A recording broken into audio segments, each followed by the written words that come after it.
So hello there and welcome to Ívar's fly workshop. Today we are tying a fly which is called Watson's Fancy. It's a variation of this fly which it works well here in Iceland, really well. And as you see, I've been upgrading my lighting in the videos and stuff, and hopefully it's gonna come to the good and make better quality for the videos. So we are using this uni thread. It's an uni 72 denier. It's an 8/0 black uni thread, which is one of my favorites. And then we are using an Ahrex 560 hook, which is this traditional nymph hook from Ahrex in size number 8. You can tie this fly down to 16, 18 even.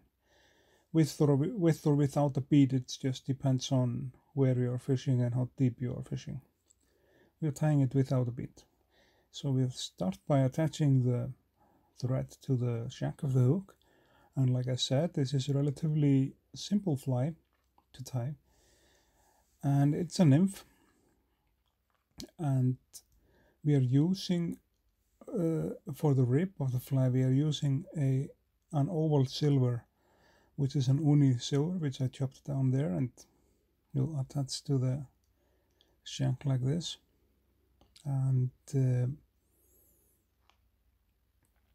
we go. And the body of the fly is made out of red and black wool. It can be normal wool, and it can be this one which I'm using. I'm using an aurora yarn, which is it's really favorite material. And it comes in 6 strands. Each strand has like 6 fibers in it. And you can intersect those and split them and use just 1, 2, 3, 4, 5, or even 6.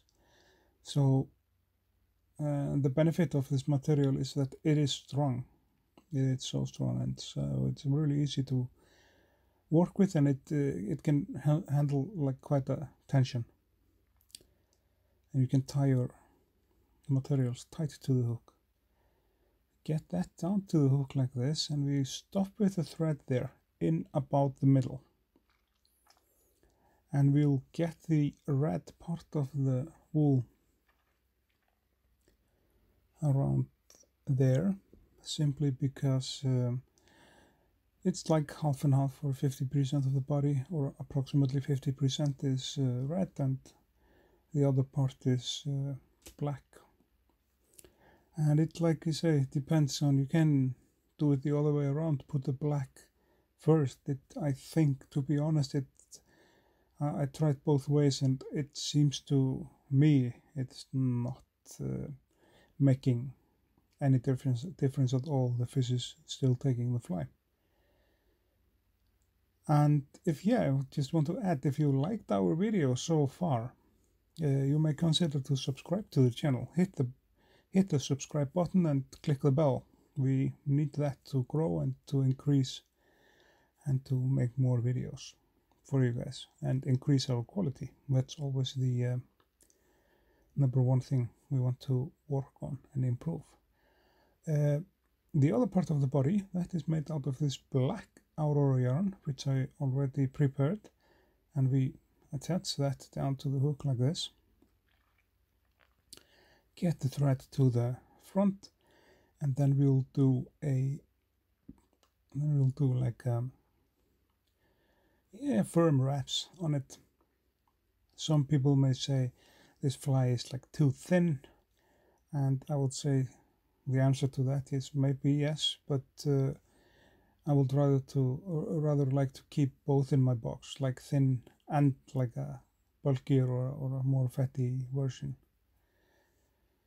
So we secure the aurora yarn down to the hook. There I'm using like 3 or 4 strands of the yarn to make the body of the fly. And now comes the rib of the fly, and you see there is another fly which I already made on a smaller hook. I recorded that as well, but The hook was like a little too small for the, you know, and so hook size number 12, and we are working on it to be able to do some zoom to get it a little bit closer, to get it like to be a little more details, but according to the equipment we are using, I think my videos are just fine, and that's what all the feedback has been like that. There's nobody complaining about sharpness or blurry videos. The wing of the fly, that is made out of this Mallard flank.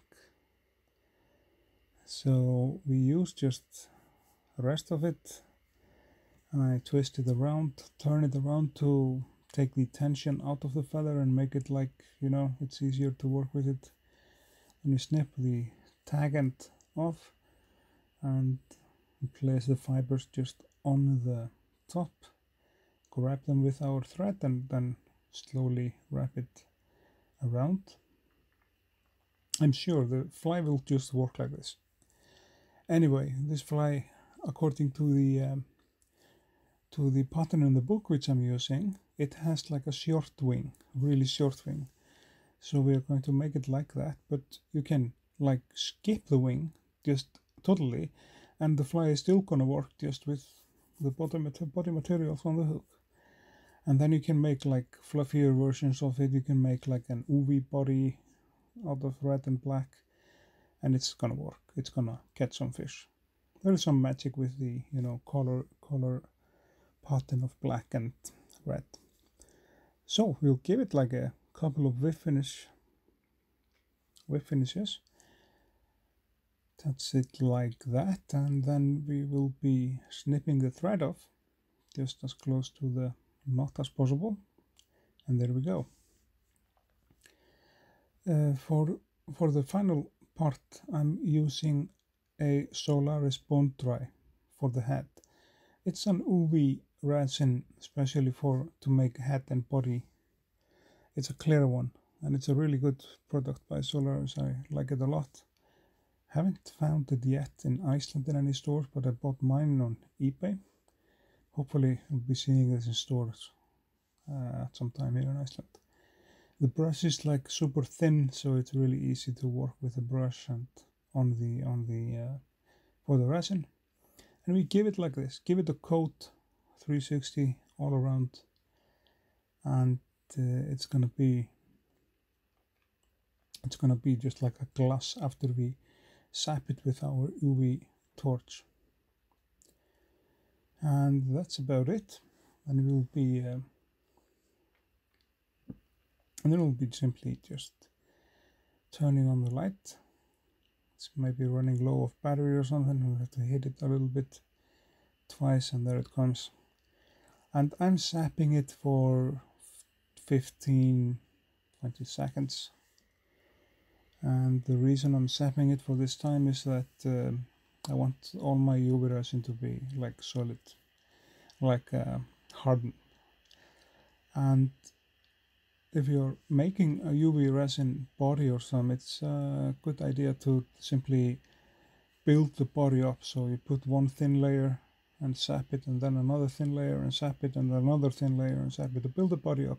If you don't do that, you may end up by having part of your UV resin not, like we say, not sapped totally, because the light saps only particular depth of the UV resin. It doesn't matter on this fly, but I'm just telling you this for if you're making some full bodies, full UV resin bodies. It's an important thing. So we are done with the fly. The Watson Fancy is here, ready. You can take it fishing next spring. It's a really good fly, both for Arctic, especially for Arctic char, and then it's great for brown trout as well. So for you guys who watched the video, I just want to say thank you. Remember to, click the subscribe button, like the video, and hit the bell so you get notified by any time we upload a video. We upload 2 videos a week minimum, and we'll be working on it into the springtime to upload a lot of stuff. So I just want to say thanks for watching, and I will see you guys in the next video.